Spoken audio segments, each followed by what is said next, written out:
Gaganyaan mission के इस दूसरे एपिसोड में आपका बहुत बहुत स्वागत है।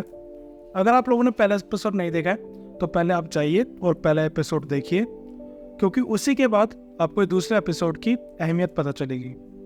जैसे हमने पहले एपिसोड में डिस्कस किया था कि क्या क्या टेक्निकल फेसेस से इसरो ने अपने आप को उभारा है, क्या क्या चीज़ें उन्होंने तैयार करी हैं गगनयान मिशन के लिए, और कैसे वो टेक्निकल पार्ट्स पे अपना काम कर रहे हैं, और ये मिशन गगनयान मिशन एस्ट्रोनॉट्स के लिए क्यों सबसे ज़्यादा ज़रूरी है।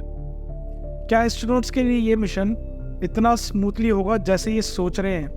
उनको क्या क्या चैलेंजेस फेस करने पड़ेंगे इस मिशन को कंप्लीट करने के लिए, और इसरो ने अपने आप को एक्सट्रीम चैलेंजेस के लिए कैसे तैयार किया है इस गगनयान मिशन के लिए, ये सब आज हम डिस्कस करेंगे अपने इस एपिसोड में।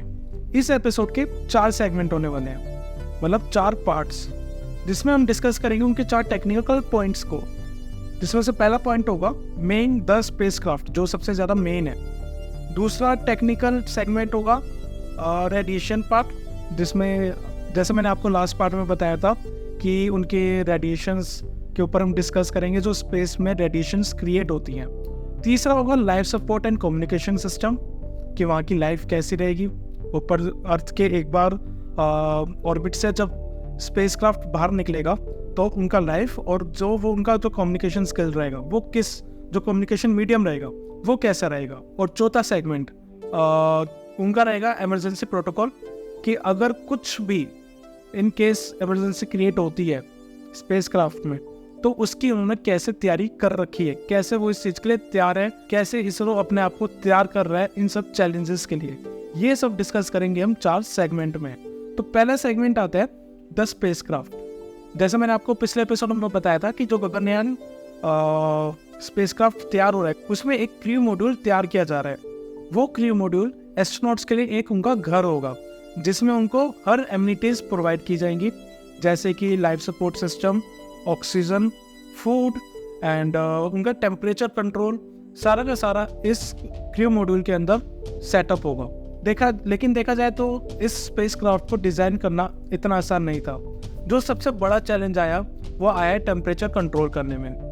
आपको पता है, डू हैव एनी आइडिया कि एक बार अर्थ के लेयर से, अर्थ की ऑर्बिट से बाहर निकल जाते हो तो वहाँ पे क्या टेम्परेचर सेट होता है, जो टेम्परेचर का वेरिएशन आता है वो कितना आता है? ऐसा नहीं है कि अर्थ का टेम्परेचर 40 है तो वहाँ पे भी 40, 50, 70 होगा, नहीं। There is a extreme variation between earth atmosphere and the space.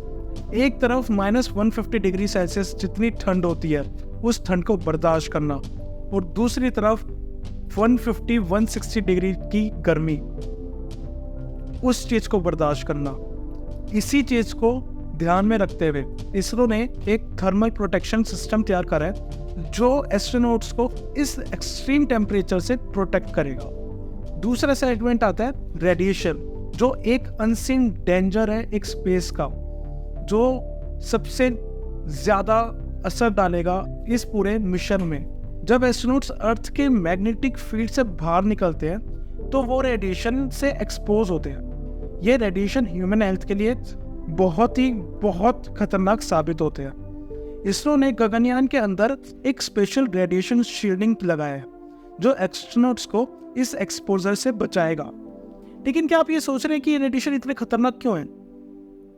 ऐसा क्या है इन रेडिएशन से जो एस्ट्रोनॉट्स को हानि पहुंचा सकते हैं? ये रेडिएशन इतने खतरनाक है कि एक ह्यूमन बॉडी में कैंसर क्रिएट कर सकता है, और सबसे बड़ा उसका डीएनए डैमेज कर सकता है। ये रेडिएशन इतना ताकतवर है। इसरो की टीम इस चीज को बहुत ही टॉप प्रायोरिटी पे लेकर चल रही है इस वक्त, क्योंकि ये शील्ड एस्ट्रोनॉट्स की सेफ्टी के लिए बहुत ही एसेंशियल पार्ट माना जा रहा है। तीसरा सेगमेंट आता है लाइफ सपोर्ट एंड कम्युनिकेशन। अब लाइफ सपोर्ट सिस्टम की बात करें तो एस्ट्रोनॉट्स के पास स्पेस में जो ऑक्सीजन मिलेगा वो एकदम आर्टिफिशियली जनरेटेड होगा। लेकिन ये काम कैसे करता है? स्पेसक्राफ्ट के अंदर एक कॉम्प्लेक्स लाइफ सपोर्ट सिस्टम लगाया गया है जो एस्ट्रोनॉट्स के लिए ब्रीदेबल एयर और वाटर सप्लाई में मेंटेन करेगा। लेकिन जब स्पेसक्राफ्ट अर्थ से इतनी दूर होगा तो कम्युनिकेशन भी एक चैलेंज होता है। इसरो ने स्पेसक्राफ्ट के अंदर एक एडवांस कम्युनिकेशन सिस्टम डिजाइन किया है अर्थ पर रियल टाइम सिग्नल भेजना है, जो कि अर्थ पे एक रियल टाइम सिग्नल भेजने में उनकी मदद करेगा। मतलब अगर कोई भी इमरजेंसी होती है तो एस्ट्रोनॉट सीधा ग्राउंड लेवल से कांटेक्ट कर पाएंगे।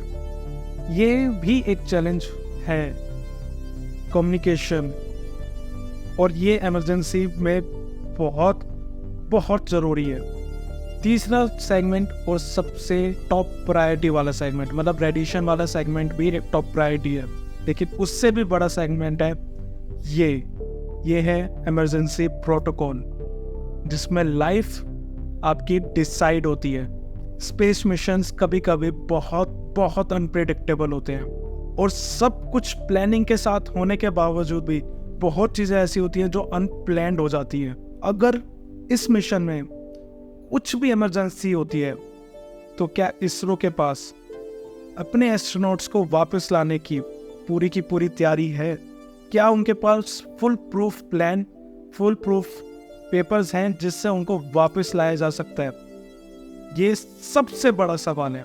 तो मैंने आपको एक लास्ट एपिसोड में मैंने आपको बताया था कि गगनयान स्पेसक्राफ्ट में एक क्रू एस्केप सिस्टम बनाया जा रहा है, जिससे अगर लॉन्च के वक्त कोई भी मिस हैपनिंग होती है, कोई भी इमरजेंसी क्रिएट होती है, तो ये सिस्टम रॉकेट से ऑटोमेटिकली डिटैच हो जाएगा और एस्ट्रोनॉट्स को सेफली नीचे अपनी अर्थ पे लैंड कराने की काबिलियत रखता है।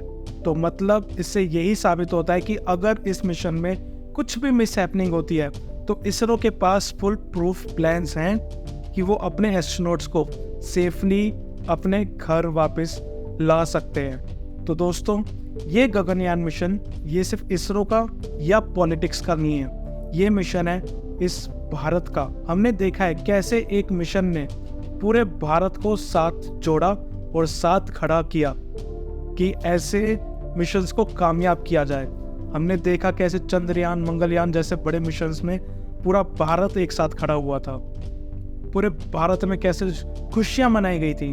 भारत के इंजीनियर्स, साइंटिस्ट और एस्ट्रोनॉट्स के कमिटमेंट और उनके हार्डवर्क कैसे किसी भी इम्पॉसिबल चीज़ को कैसे पॉसिबल करती है, ये सब हमने देखा है। ये मिशन कोई सिर्फ माइलस्टोन नहीं है, ये पहचान है भारत की साइंटिस्ट और उनके टेक्नोलॉजीज की। ये दिखाता है अगर हम सपने देखें और उन पे अगर हार्ड वर्क करें, उनको सफल बनाने के पूरा परिश्रम करें, तो दुनिया की कोई ताकत उन सपनों को पूरा होने से नहीं रोक सकती। ये हमें एक बहुत बड़ा मैसेज देते हैं ये लोग। ये तो सिर्फ एक शुरुआत है दोस्तों, अभी तो साइंटिस्ट को, इंजीनियर्स को इससे भी बड़े बड़े मिशंस हासिल करने हैं, कामयाब करने हैं, और इससे भी बड़े बड़े मिशंस तैयार हो रहे हैं आज भी। और ये है भारत का मिशन और हम सब इसके हिस्सा हैं। So this is the final closure of this Gaganyaan mission episode. तो इस एपिसोड को यही पूर्ण विराम देते हुए अगले एपिसोड में हम फिर मिलेंगे एक नए किस्से के साथ, एक नई जगह के साथ। तो टिल देन इस वीडियो को फैलाओ, इस मिशन को आगे फैलाओ, कैसे मिशन हमारे भारत को आगे लेकर जा रहे हैं। और सब्सक्राइब करना मत भूलना, शेयर करना मत भूलना, लाइक करना मत भूलना, एंड कमेंट ज़रूर करना। और ऋषभ ऑन एयर में आने के लिए बहुत बहुत धन्यवाद।